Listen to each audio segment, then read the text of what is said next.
জাতীয় নাগরিক পার্টি শেষ পর্যন্ত বাংলাদেশ জামায়াত ইসলামীর সঙ্গেই জোটবদ্ধ হওয়ার সিদ্ধান্ত নিয়েছে, যার জন্য আগ্নেয়গিরির মতো করে ফুঁসছেন দলের ভেতরে থাকা প্রভাবশালী নারী নেত্রীরা। সেখান থেকে যে কোনো সময় লাভার মতো বেরিয়ে আসতে পারে গণপদত্যাগের হুমকি।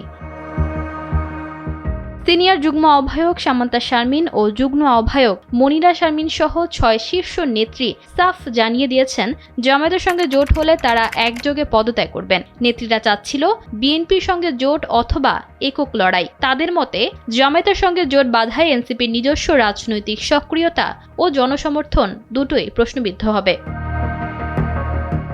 আহ্বায়ক নাহিদ ইসলাম এবং দলের একটি অংশ মনে করছেন, রাজনীতিতে টিকে থাকতে হলে মাঠের শক্তি প্রয়োজন। বিএনপি তাদের সম্মানজনক আসন দিতে চাইছে না। অন্যদিকে জামায়াত তাদের বড় সংখ্যক আসন ছাড়তে রাজি। তাই রাজনৈতিক কৌশলের খাতিরে তারা জামায়াতের সাথে জোট করার সিদ্ধান্ত নিয়েছে।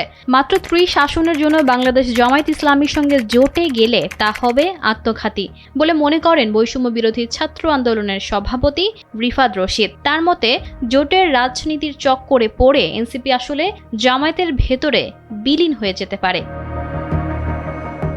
ইশিতা আক্তার, সময়ের আলো।